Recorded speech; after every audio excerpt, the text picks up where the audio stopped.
जी हाँ दोस्तों, मैं उसी आरुषि हत्याकांड की बात कर रहा हूँ जिसने 2008 में पूरे देश को हिला के रख दिया था। जिस केस की इन्वेस्टिगेशन के लिए 2 सीबीआई की टीम और एक पूरा पुलिस डिपार्टमेंट लगाया गया था। फिर भी बताया जाता है कि ये जो केस है पूरी तरह से सॉल्व नहीं है। आइए जानते हैं इस केस के बारे में। ये बात है 15 मई 2008 की, नोएडा में सेक्टर 25 जलवायु अपार्टमेंट के फ्लोर नंबर F82। एक बेटी जिसका 16 तारीख को बर्थडे होता है, उसके माँ बाप 15 तारीख को उसको बर्थडे का गिफ्ट देते हैं, एक कैमरा गिफ्ट देते हैं। लेकिन उसके जो घर वाले होते हैं वो काफी हंसी खुशी खेल रहे होते हैं। तो क्या होता है उसका, जो उस बेटी की मृत्यु हो जाती है, उस बेटे के साथ उसके एक नौकर की मृत्यु हो जाती है। एक घर 4 सदस्य, 2 की मौत हो जाती है। तो आखिर क्या हुआ ये आप जानते हैं आज के जुडिशरी एक्ट में। तो चलिए शुरू करते हैं। सभी अपने अपने जगह खड़े हो जाए, जज साहब पधार चुके हैं। प्रोसिक्यूशन और मिस्टर एंड मिसेस तलवार को दोषी ठहराकर हेमराज और आरुषि को इंसाफ दिलाने आया हूँ। महाराज, जैसे कि पुलिस की इन्वेस्टिगेशन में हमें पता चला है कि इस केस में मेन 2 कल्प्रिट माने गए हैं, वो है मिस्टर राजेश और मिसेस नुपुर तलवार। मैं आपसे अपील करता हूँ कि मिस्टर राजेश और मिसेस नुपुर तलवार को इस कटघरे में बुलाया जाए। मिस्टर राजेश तलवार और मिस्टर नुपुर तलवार कटघरे में हाजिर हो। तो मिस्टर राजेश तलवार,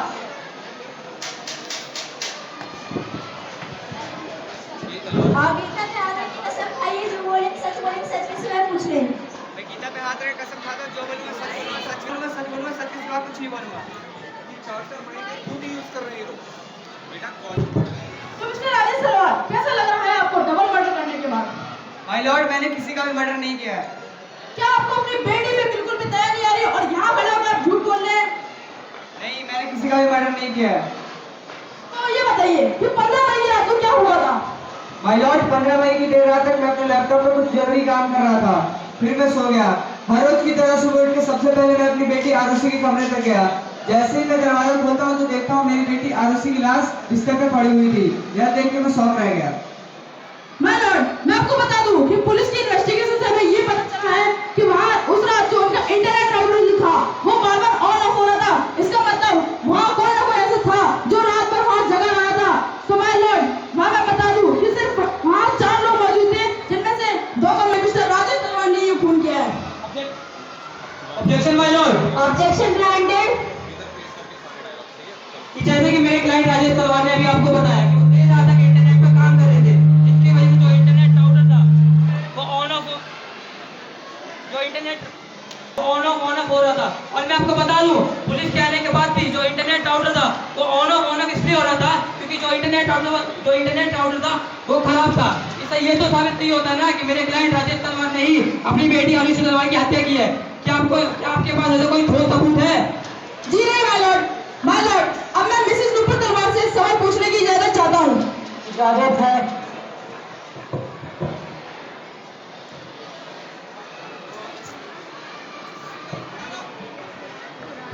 आप गीता पे हाथ रख के कसम खाइए, जो बोलेंगे सच के सिवाय कुछ नहीं। मैं गीता पे हाथ रख के कसम खाती हूँ, जो बोलूंगी सच के सिवाय कुछ नहीं।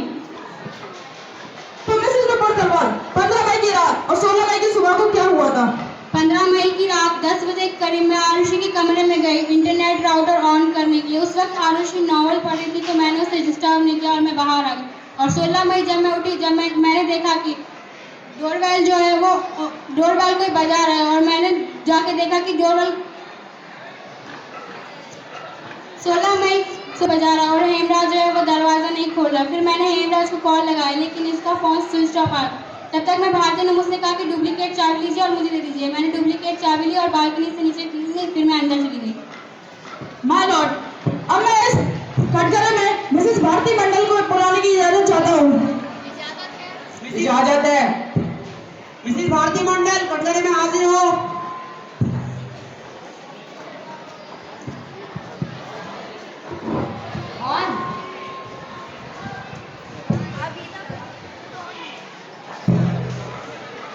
आप गीता पे हाथ रख के कसम खाइए, जो बोलेंगे सच के सिवाय कुछ नहीं। मैं गीता पे हाथ रख के कसम खाती हूँ, जो बोलूंगी सच के सिवाय कुछ नहीं बोलूंगी। तो मिसेस भारती मंडल, हमेशा की तरह जब आप 16 मई की सुबह को तलवार रेसिडेंसी पहुंची तो आपने यहाँ क्या देखा? मैं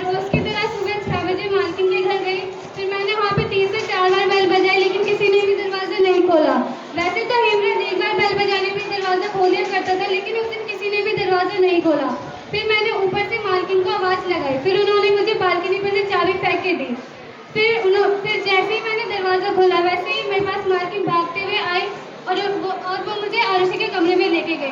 फिर उन्होंने मुझसे बोला ये देखो हेमराज ने क्या किया। तो जब आपने देखा कि आरुषि की लाश थी, उसके बिस्तर में थी और उसके जो माँ बाप थे उनका क्या रिएक्शन था फिर?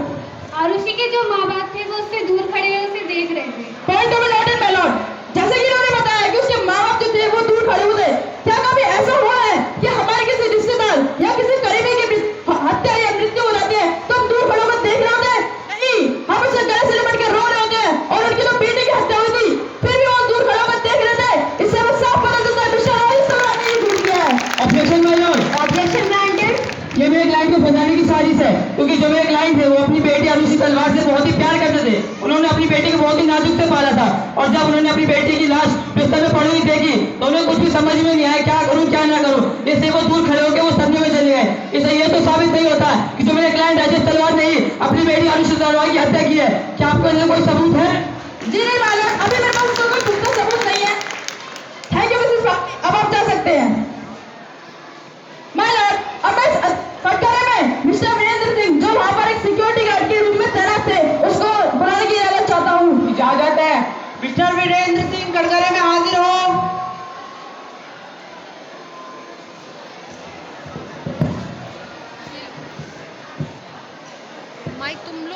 आप गीता पे हाथ रखी कसम खाइए जो बोलेंगे सच के सिवाय कुछ नहीं। मैं गीता पे हाथ रख के कसम खाता हूँ कि जो बोलूंगा सच के सिवा कुछ नहीं बोलूंगा। तो मिस्टर वीरेंद्र सिंह, जब भारतीय मंडल आपके पास आई और उसने आपको बोला कि वहाँ ऐसे किसी लड़की की हत्या हो गई है तो आपने क्या किया? जब भारतीय मंडल आज पड़ोस के पड़ोसियों को बुलाई थी तब मैं भी देखने लगा कि वहाँ पे क्या हो रहा है। फिर मैंने देखा कि आयुष जी की डेड बॉडी बिस्तर पे पड़ी हुई है और उनका गला कटा हुआ है। तो मैंने जल्दी से पुलिस को फोन कर दिया और उन्होंने वही बताया जो मैंने अपने आंखों से देखा था। थैंक यू, अब आप जा सकते हैं। माय लॉर्ड, अब मैं उस पुलिस टीम को इस कटघरे बुलाने की इजाजत चाहता हूँ जिसने वहाँ जाके इन्वेस्टिगेशन की थी। इजाजत है। पुलिस टीम कटघरे में हाजिर हो।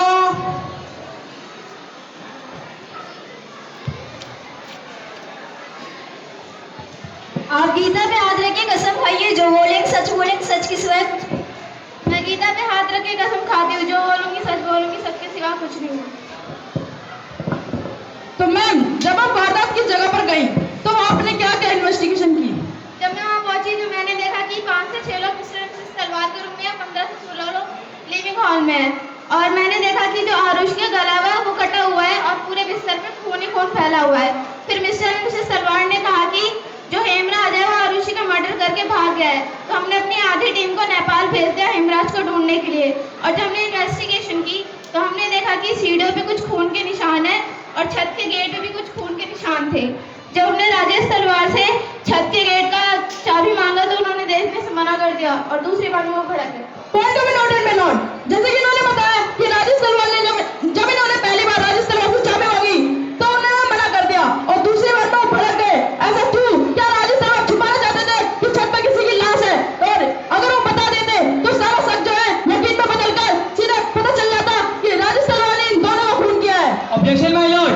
Objection granted. जैसा कि मेरे क्लाइंट राजेश तलवार का कहना था कि जो चाबी है वो भी मिल नहीं रही है और आप इसमें समय बर्बाद ना करके जल्द से जल्द कार्तिक को पकड़े, क्योंकि उनका मानना था कि पूरी जल्द से जल्द पकड़ा जाओ, उसमें सिर्फ समय बर्बाद होगा और कुछ नहीं। इससे ये तो साबित नहीं होता कि मेरे क्लाइंट ने ही अपनी बेटी आरुषि तलवार की हत्या की है। थैंक यू मैम, आप जा सकते हैं। माय लॉर्ड, अब मैं नेपाल पुलिस जिसने वहाँ नेपाल में जाकर इन्वेस्टिगेशन की थी और हेमराज को ढूंढा था उसे कटघरे में बुलाने की इजाजत चाहता हूँ। इजाजत है। नेपाल पुलिस कटघरे में हाजिर हो।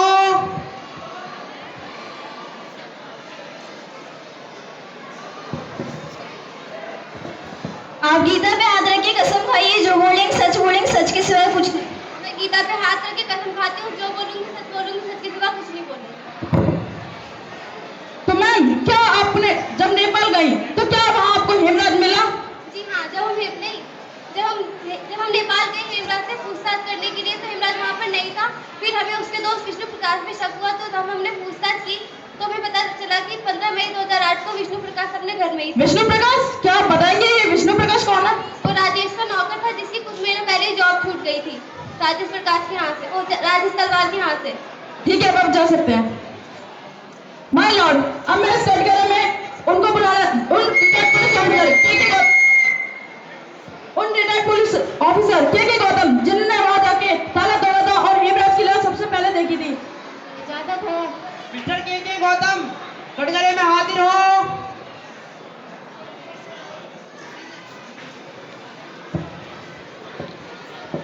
आप गीता पे हाथ रखिए, कसम खाइए, जो बोलेंगे सच के सिवाय कुछ नहीं।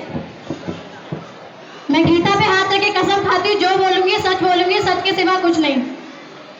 तुम इस के गौतम, जब आपने वहां जाके ताला तोड़ा और हेमराज की लाश देखी तो क्या हुआ? माय लॉर्ड, मुझे रिटायर्ड पुलिस ऑफिसर की तरफ से बुलाया गया था। मैंने देखा कि जीने पे खून के धब्बे पड़े थे और छत का दरवाजा बंद था। फिर मैंने अपने ऑफिसर से पूछा इसकी चाबी कहाँ है। ऑफिसर ने बोला सर राजेश तलवार से हमने चाबी मांगी थी पर उन्होंने देने से मना कर दिया। उन्होंने कहा कि आप राजेश तलवार से चाबी मांगने पर मना कर दिया। फिर उन्होंने बोला कि इससे ज्यादा टाइम ना वेस्ट करके आप हेमराज को ढूंढने में लगाइए। फिर हमने छत का दरवाजा तोड़ा और देखा तो वहाँ पे किसी की लाश पड़ी है, बहुत धूप की वजह से सड़ चुकी थी। फिर हमने राजेश तलवार के भाई को बुलाया तो राजेश तलवार के भाई ने कहा सर इसका चेहरा बहुत बुरी तरीके से सड़ गया, इसको पहचाना नामुमकिन है।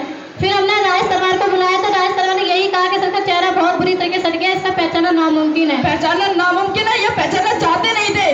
मैं बताता हूँ आपको हुआ क्या था। तो मिस्टर राजेश और उनका भाई जो था वो ये कबूल, उन्होंने पहचानने से उसको मना कर दिया था ताकि जो हेमराज की लाश है वो पहचानी ना जाए और उनके ऊपर हेमराज के मर्डर का इल्जाम ना है। इससे हमें साफ पता चलता है मिस्टर राजेश तलवार ने ही खून किया है। Objection my Lord. जैसा कि मेरे क्लाइंट राजेश तलवार ने चेहरा पहचानने से मना इसलिए कर दिया था क्योंकि जो हेमराज की लाश है वो धूप में रह जाने के कारण सड़ गई थी, जिसकी वजह से जो चेहरा था वो सही से दिख नहीं रहा था, जिसके कारण मेरे क्लाइंट राजेश तलवार ने चेहरा पहचानने से मना कर दिया। इससे ये तो साबित नहीं होता कि मेरे क्लाइंट राजेश तलवार ने उनके घरेलू नौकर की हत्या की है। क्या आपके पास ऐसा कोई ठोस सबूत है? जी नहीं, मेरे पास कोई ठोस सबूत नहीं है। ठीक है, मैं ना जा सकते हैं। माय लॉर्ड, अब मैं सदात इस कटघरे में गुरुदर्शन सिंह को बुलाने की अनुमति चाहता हूँ। इजाजत है। गुरुदर्शन सिंह कटघरे में हाजिर हो।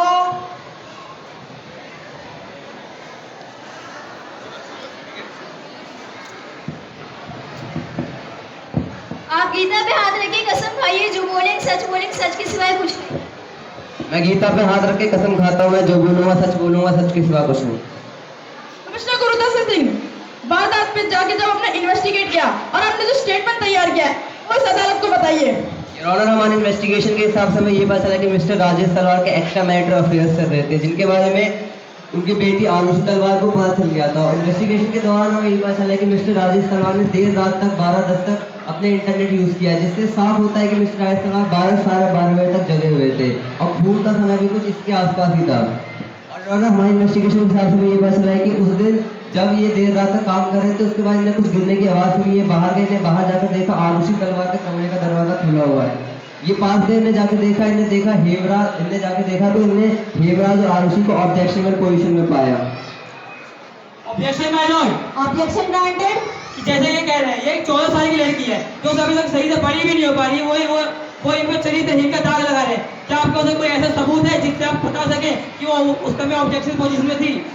योर ऑनर, ऑब्जेक्शनल पोजीशन से मेरा मतलब ये नहीं कि मैं किसी लड़की के चरित्र पे दाग लगाऊं। आपको तो यही नहीं पता आपने वहां देखा क्या और आपका कहना क्या है? आप तो अपनी बातों को बदल के बोल रहे हैं। Objection my Lord. Objection granted. My Lord, ये मेरे क्लाइंट पर फोर्स कर रहे हैं कि वो बार-बार अपना स्टेटमेंट चेंज कर दें। मैं आपसे अनुमति करता हूँ कि उन्हें उनकी बात पूरी करने की इजाजत दें।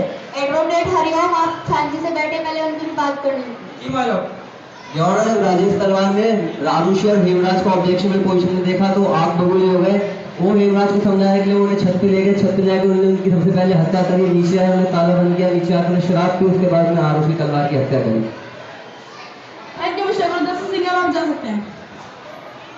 माय लॉर्ड, अब मैं सदात में फॉरेंसिक एक्सपर्ट को बुलाने की अनुमति चाहता हूँ।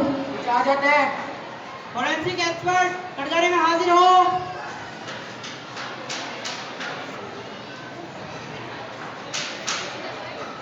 आप गीता पे हाथ रख के कसम खाइए, जो बोलेंगे सच के सिवाय कुछ नहीं। मैं गीता पे हाथ रख के कसम खाती हूँ, जो बोलूंगी सच के सिवा कुछ नहीं बोलूंगी।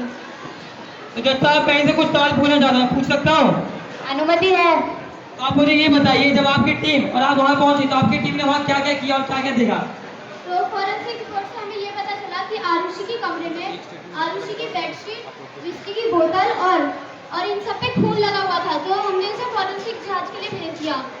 तो हमें ये पता चला उसमें सिर्फ आरुषि का ही खून था। और जहाँ पर हेमराज की बॉडी पड़ी थी वहाँ पे पुलिस ने बहुत ज़्यादा लापरवाही दिखाई थी, क्योंकि वहाँ पे security of the crime scene नहीं हुआ था, जिसकी वजह से सारे लोग अंदर घुसे चले आते और उनके सारे फिंगरप्रिंट्स मिल जाते थे। तो इसकी वजह से लोग के आने जाने की वजह से 90% एविडेंस मिट गए थे। हाँ तो जज साहब, यहाँ पे इनके बयान से ये साफ साबित होता है कि पुलिस की लापरवाहियों की वजह से जो वहाँ के सबूत थे वो मिट गए, और उसके कारण जो मेरे क्लाइंट राजेश तलवार को खूनी माना जाता है। तो मेरे कोर्ट से ये अपील है कि पुलिस की टीम पे सख्त से सख्त कार्रवाई की जाए। ठोस गवाह और सबूत ना होने और पुलिस की लापरवाही के कारण अब ये केस सीबीआई टीम को सौंपा जाता है। इस उम्मीद से सौंपा जाता है कि सीबीआई टीम इस पर जल्द से जल्द ठोस सबूत और गवाह पेश करेगी और 2 मासूमों को इंसाफ दिलाएगी। अगली हियरिंग 18 अक्टूबर 2008 को की जाएगी। आज की कार्रवाई यहीं खत्म होती है। This court is adjusted for the day. दोस्तों, जैसा कि आपने देखा कि पहले ये जो केस था पूरी तरह से राजेश तलवार के ऊपर था, लेकिन उनके लॉयर ने ये बात पूरी तरह से प्रूव कर दिया है कि वो बेकसूर है। तो कौन है इस केस का मुलजिम? ये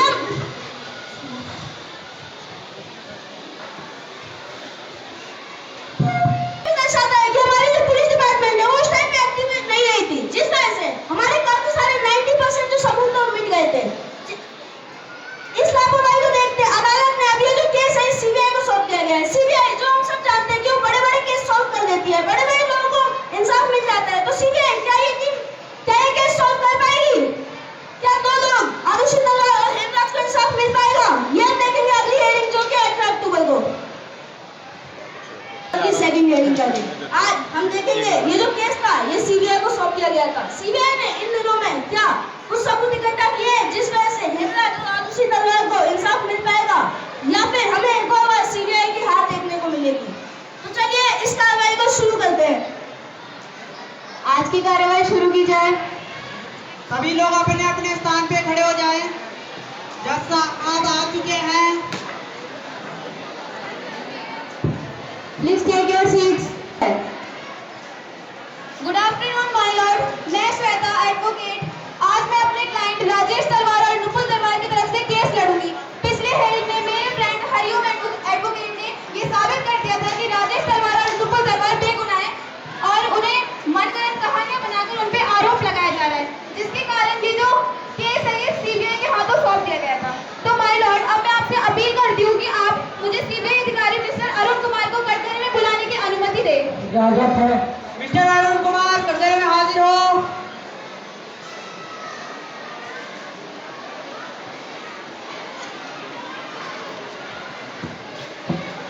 आप गीता पे हाथ रख के कसम खाइए, जो बोलेंगे सच के सिवाय कुछ नहीं।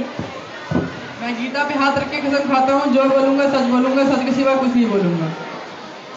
तो मिस्टर अरुण कुमार, ये केस कोर्ट ने आपको इस उम्मीद के साथ दिया था कि आप 2 मासूमों की हत्या का जो हत्यारे हैं उन्हें सजा दिलवाएंगे। तो आपने इतने दिनों में क्या इन्वेस्टिगेशन करी, कोर्ट को बताइए। माय लॉर्ड, मैं आपको बताना चाहूंगा कि सीबीआई की इन्वेस्टिगेशन के अकॉर्डिंग हमें राजेश तलवार और नुपुर तलवार के खिलाफ कोई ऐसा ठोस सबूत नहीं मिला जिससे यह साबित हो कि उन्होंने ही हेमराज और आरुषि की हत्या की है। माय लॉर्ड, मैं आपको यही बताना चाहूँगा, जब हमारी टीम ने राजकुमार का नार्को टेस्ट किया तो हमें ये पता चला कि हेमराज ने अपने घर पार्टी पे कृष्णा, विजय मंडल और राजकुमार को पार्टी के लिए बुलाया था।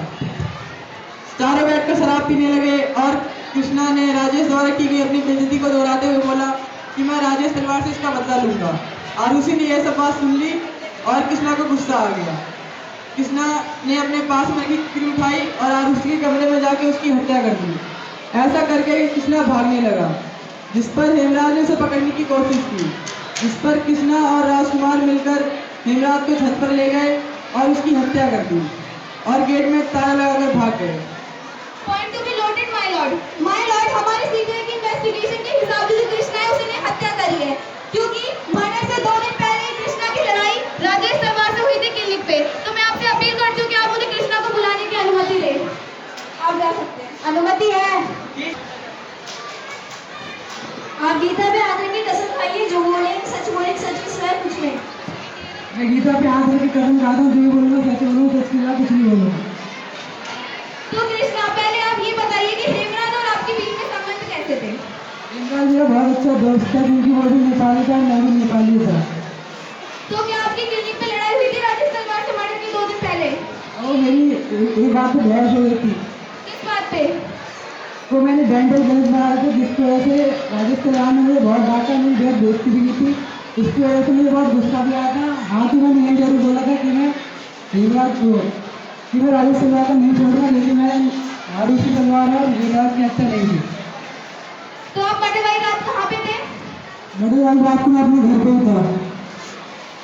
माय लॉर्ड, अब मैं इस क्राइम के दूसरे सस्पेक्ट जो कि राजकुमार है उन्हें बुलाने की अनुमति चाहती हूँ। इजाजत है। राजकुमार कटघरे में हाजिर हो। कसम खाइए, जो बोलेंगे सच के सिवाय कुछ नहीं। मैं गीता पे हाथ रख के कसम खाता हूँ, जो बोलूंगा, सच के अलावा कुछ नहीं बोलूंगा। राजकुमार, पहले आप ये बताइए कि हेमराज और आपके बीच में संबंध कैसे थे? जी, मैं और हेमराज बहुत ही अच्छे दोस्त हैं और हेमराज और मैं दोनों ही नेपाली थे। तो क्या आप उस रात मर्डर वाली रात को कहाँ पे थे? क्या आपने मर्डर में हाथ कृष्णा का हाथ दिया है? जी, मैं अपने मालकिन के ही घर पे था। आप जा सकते हैं। माय लॉर्ड, अब मैं इस क्राइम के तीसरे कल्प्रिट जो कि आप इधर में आदर की कसम खाइए, जो बोलेंगे सच के सिवाय कुछ नहीं। मैं गीता पे हाथ रख के कसम खाता हूँ, जो बोलूंगा, सच के सिवा कुछ नहीं। विजय मंडल, आप पहले ये बताइए कि आपके और हेमराज के बीच में संबंध कैसे थे? हम दोनों एक बहुत अच्छे दोस्त थे और हम दोनों नेपाली थे। क्या आप उस रात उस दिन कृष्णा के साथ थे? नहीं, मैं उस दिन कृष्णा के साथ नहीं था। आप जा सकते हैं। माय लॉर्ड, इन तीनों की गवाही के हिसाब से इन तीनों में से किसी ने मर्डर नहीं करा है और ये राजकुमार और विजय मंडल ये कृष्णा के साथ नहीं थे। लेकिन ये बिल्कुल ही झूठ बोल रहे हैं, क्योंकि जिस रात मर्डर हुआ था उसी दिन ये कृष्णा, विजय मंडल, राजकुमार तीनों साथी थे। और इसके सबूत में मैं आपसे अनुमति चाहती हूँ कि आप मुझे उमेश शर्मा को बुलाने की अनुमति दें। अनुमति है। उमेश शर्मा कटघरे में हाजिर हो।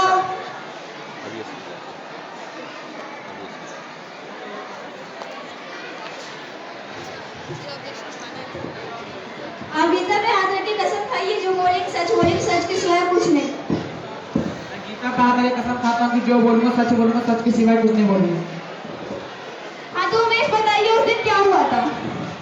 कृष्णा अपने दोस्त के साथ कार में नशे कर रहा था, तब कृष्णा बहुत गुस्से में था और वो बोल रहा था कि राजेश से बता देगा, लेकिन उसने उन्हें बहुत समझाया, लेकिन वो नहीं माना। Point to be noted my Lord, ये मेरे गवाह ने साफ कह दिया कि कृष्णा राजेश से बदला लेना चाहता था।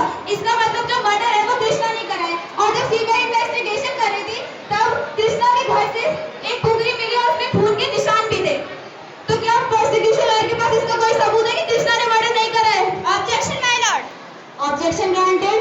जैसा मेरे क्लाइंट पर झूठा आरोप लगाया जा रहा है, क्योंकि जैसा कि ये कह रही हैं कि उनके पास से एक टुकड़ी मिली थी, तो वो नेपाली थे और हर नेपाली के यहाँ पे टुकड़ी जरूर मिलती है। और रही बात उस पे लगे हुए खून की, तो मैं आपको बता दूं कि वो खून किसी इंसान का नहीं बल्कि किसी जानवर का था, जिसे जो हमें फॉरेंसिक एक्सपर्ट से भी पता चला है। तो इससे ये तो साबित नहीं होता कि मेरे क्लाइंट कृष्णा ने ही खून किया आरुषि और हेमराज का। बट माय लॉर्ड, इनके पास ऐसा कोई सबूत नहीं है जिससे ये पता चल सके कि उस रात वो तीनों अपने घर पे ही थे। माय लॉर्ड, मेरे पास गवाह है जिससे ये साबित हो सके कि वो तीनों अपने अपने घर पर ही थे। वो है इन तीनों के मकान मालिक। तो इसे अब मैं बुलाना चाहूंगी सबसे पहले राजकुमार के मकान मालिक अनीता दुर्रानी को। इजाजत है। अनीता दुर्रानी कटघरे में हाजिर हो।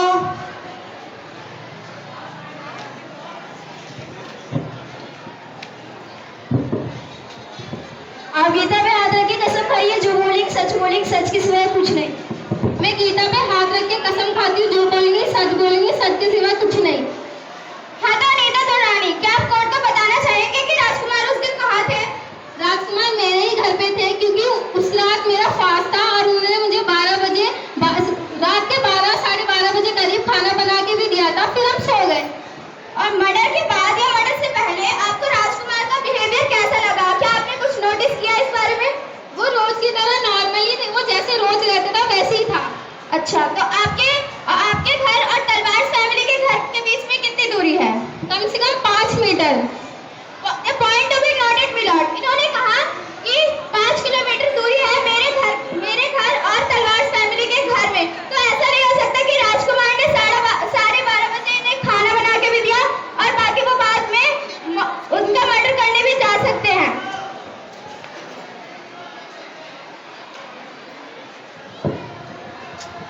चाहूंगी अपने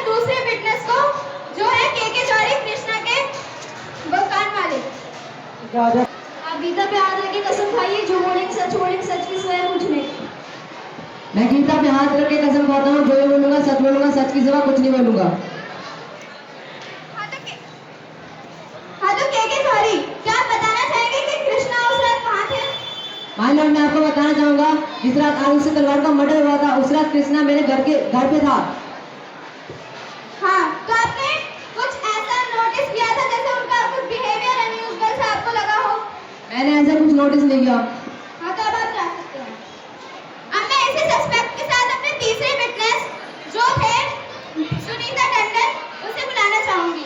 अनुमति है। सुनीता टंडन कटघरे में हाजिर हो।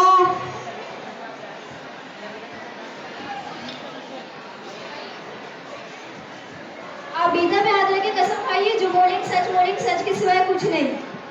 मैं गीता पर हाथ रख कर कसम खाती हूँ कि जो बोलूंगी, सच के सिवाय कुछ नहीं बोलूंगी। हाँ तो सुनीता टंडन, आप बताना चाहेंगी कि विजय मंडल उस रात कहाँ थे? यस मैं ऑनर, मैं आपको बताना चाहूंगी कि विजय मंडल उस रात हमारे घर पर था। हाँ तो आपने उस मर्डर के पहले या फिर मर्डर के बाद उनका बिहेवियर कैसा लगा आपको? कुछ नोटिस किया आपने? जैसा उसका बिहेवियर डेली रहता है। ठीक है, तो अब आप जा सकते हैं। हाँ तो माय लॉर्ड, मैंने आपको तीनों विटनेस दिखा चुके हैं और तीनों विटनेस की गवाही से ये साबित होता है कि मेरे तीनों क्लाइंट जो हैं वो बेगुनाह हैं। और मैं आपको बता दूं कि जिस रात जलवायु अपार्टमेंट में आरुषि और हेमराज का कत्ल हुआ, उस रात वहाँ पे 6 गार्ड तैनात थे और 6 गार्ड में से किसी ने भी इस बात की पुष्टि नहीं की कि मेरे तीनों क्लाइंट्स में से भी कोई भी वहाँ पे दाखिल हुआ। Objection my Lord. Objection granted. My Lord, इससे बिल्कुल साबित नहीं होता है कि वो तीनों बेगुनाह हैं, क्योंकि जब सीबीआई ने उन लोगों का नार्को टेस्ट किया और साइकोलॉजिकल टेस्ट हुआ तो उसमें उन्होंने साफ बोला है कि उन्होंने आरुषि और हेमराज की हत्या करी है। Objection my Lord. Objection granted. ये जो कह रही है कि नार्को टेस्ट हुआ, तो मैं आपको बता दूं कि जो नार्को टेस्ट में उन्होंने बोला था तो सीबीआई ने उन्हें बहुत टॉर्चर किया था ताकि वो इस क्राइम को कबूल कर ले। माय लॉर्ड, सीबीआई ने उन्हें इसलिए टॉर्चर करा था ताकि वो सच जल्द से जल्द बोल दे। माय लॉर्ड, मेरे पास रिपोर्ट भी है जो मैं पेश करना चाहती हूँ। इजाजत है।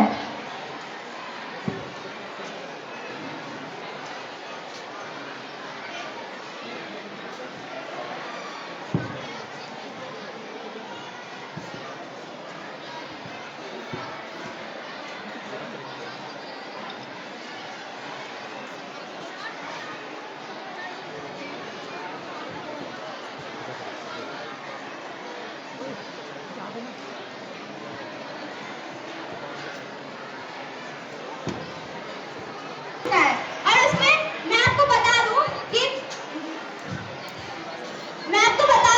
कि जो मेरे क्लाइंट है कृष्णा, विजय मंडल और राजकुमार, उन तीनों को बहुत ज्यादा टॉर्चर किया गया था ताकि वो इस क्राइम को कबूल कर ले और जो सीबीआई की टीम है वो इस केस को जल्दी से जल्दी सॉल्व कर सके। तो इसी सस्पेक्ट में मैं फिर से सीबीआई के हेड अरुण कुमार को कटघरे में बुलाने की अनुमति चाहती हूँ। इजाजत है। अरुण कुमार कटघरे में हाजिर हो।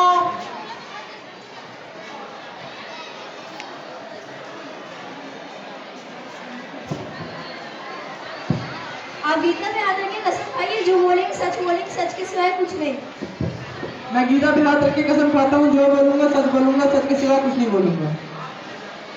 हाँ तो मिस्टर अरुण कुमार, क्या आपने मेरे तीनों क्लाइंट्स को टॉर्चर किया था? माय लॉर्ड, मैं आपको बताना चाहूंगा कि हमने उन्हें डराया था ताकि वो सच कबूल कर सके। The point to be noted, my lord, जैसा कि ये कह रहे हैं कि उन्होंने उसे डराया था और मैं आपको बता दूं कि डराया ही नहीं, उन्होंने उसे बहुत टॉर्चर किया था ताकि वो इस क्राइम को कबूल कर ले। और इतना सब कुछ सुनने के बाद मैं अदालत से ये दरख्वास्त करूंगी कि सीबीआई टीम को जल्द से जल्द सजा मिले और नई सीबीआई टीम का गठन हो ताकि आरुषि और हेमराज को जल्द से जल्द इंसाफ मिल सके। ये बहुत शर्मिंदगी की बात है। सीबीआई और पुलिस टीम की लापरवाही देखने के कारण 2 मासूमों को इंसाफ मिलने में देर हो रही है। अब एक दूसरी सीबीआई टीम को इस उम्मीद से सौंपा जाता है कि ये 2 मासूमों को जल्द से जल्द इंसाफ दिलाएंगे। इन्हीं गवाहों और सबूतों को मद्देनजर रखते हुए ये अदालत इस नतीजे पर पहुंची है कि अरुण कुमार और उनकी टीम को सस्पेंड किया जाता है और नई सीबीआई टीम का गठन किया जाता है। आज की कार्यवाही ये समाप्त होती है और अगली कार्यवाही 17 मार्च 2009 को की जाएगी। This court is adjusted for the day.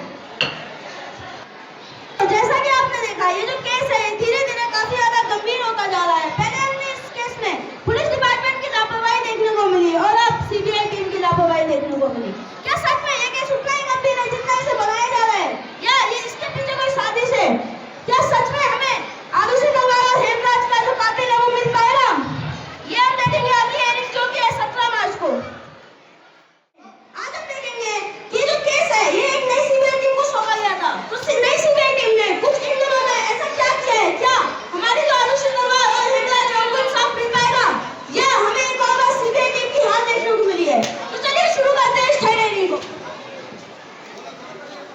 सभी लोग अपनी अपनी जगह पे खड़े हो जाएं। आज की कार्यवाही शुरू की जाए। फर्स्ट सीबीआई टीम को सस्पेंड करके एक नई सीबीआई टीम का गठन हुआ था, तो मैं नई सेकंड सीबीआई टीम की हेड एसपी नीलम किशोर को इस कटघरे में बुलाने की इजाजत चाहता हूँ। इजाजत है। एसपी नीलम किशोर कटघरे में हाजिर हो।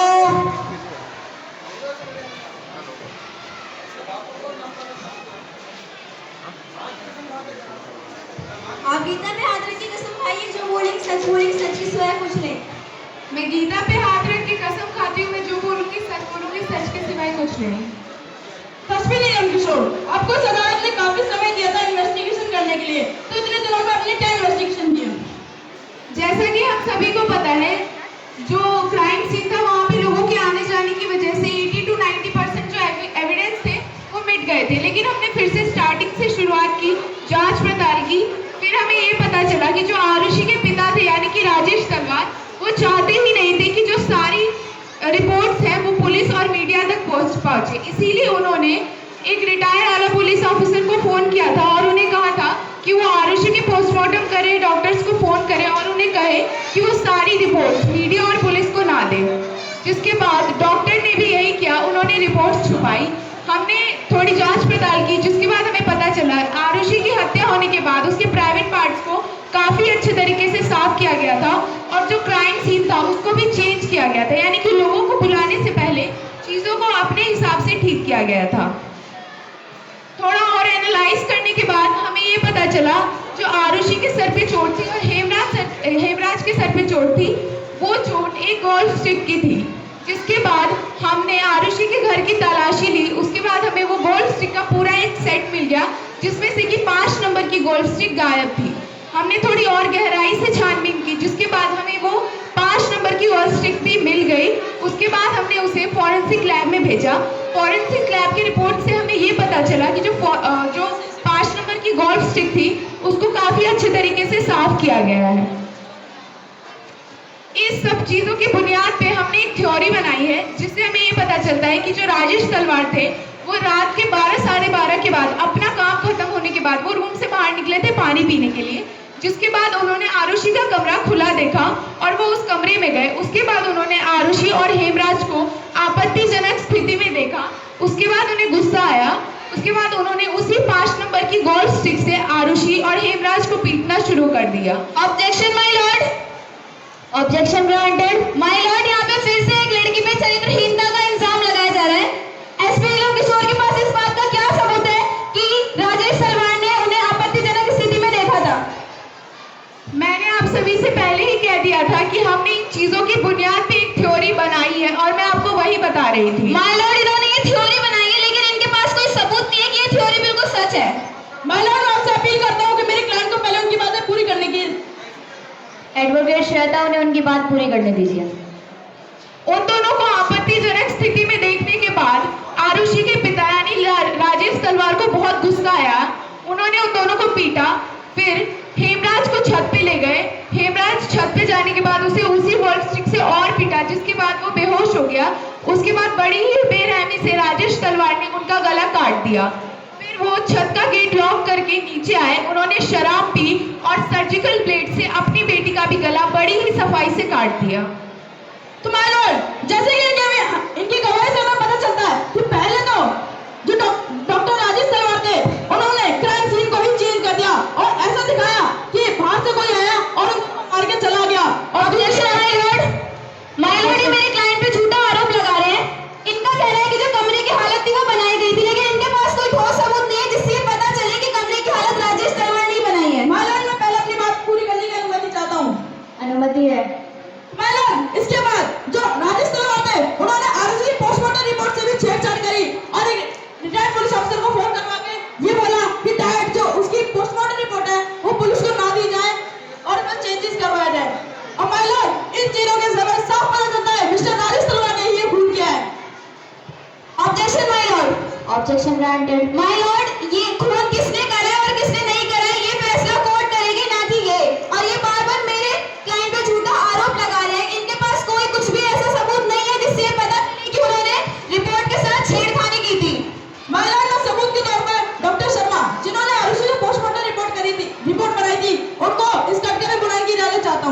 इजाजत थैंक यू मैम, आप जा सकते हैं। डॉक्टर शर्मा कटघरे में हाजिर हो।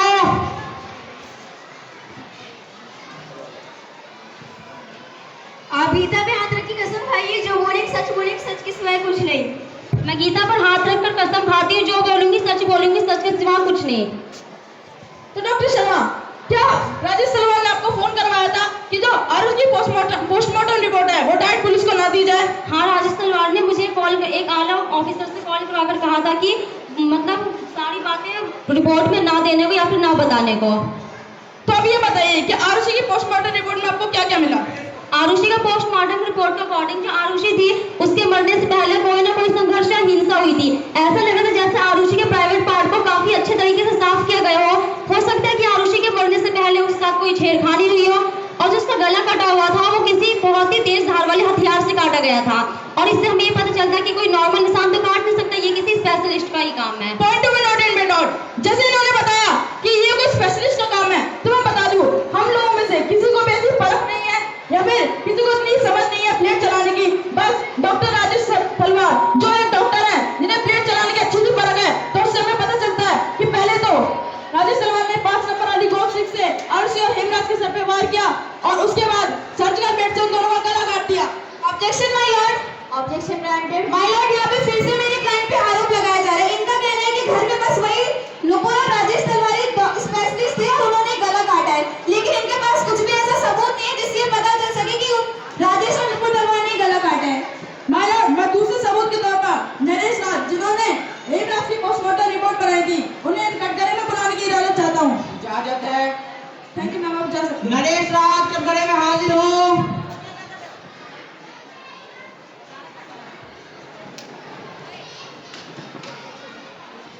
आप गीता पे हाथ रख के कसम खाइए, जो बोलेंगे सच के सिवाय कुछ नहीं। मैं गीता पे हाथ रख के कसम खाती हूँ, जो बोलूंगी सच के सिवा कुछ नहीं। डॉक्टर नरेश राज, हेमराज की पोस्टमार्टम रिपोर्ट में आपको क्या क्या मिला? हेमराज की पोस्टमार्टम रिपोर्ट में हमें ये पता चला है जो हेमराज है उसके सर पे किसी ने क्यूबॉर्डल शेप के किसी भारी चीज से 2 बार वार किया गया, और जो उसका गला है एज अ नॉर्मल इंसान तो कोई काट नहीं सकता, ये काम एक स्पेशलिस्ट का ही है।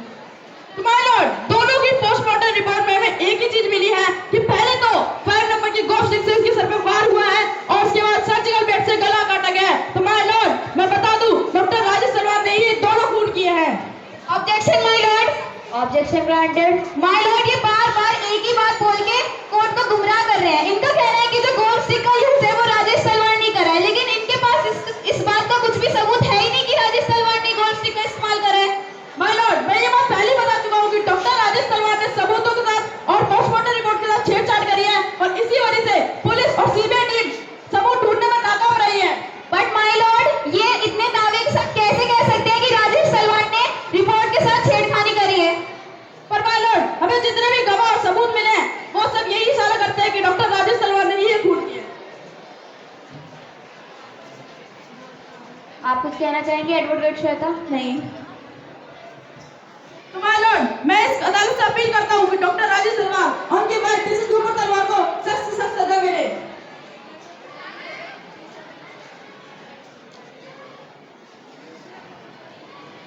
थैंक यू, आप जा सकते हैं। सीबीआई की दूसरी टीम भी ठोस गवाह और सबूत इकट्ठे नहीं कर पाई है जिनसे ये पता चले कि राजेश तलवार और नुपुर तलवार ने ही खून किया है। पर हमारे पास जितने भी गवाह और सबूत हैं वो सिर्फ और सिर्फ नुपुर तलवार और राजेश तलवार की तरफ इशारा करते हैं। इसीलिए सभी गवाहों और सबूतों को मद्देनजर रखते हुए ये अदालत इस नतीजे पर पहुंची है कि राजेश तलवार और नुपुर तलवार को उम्र कैद की सजा हो, IPC धारा 355 के तहत। Discourse is closed.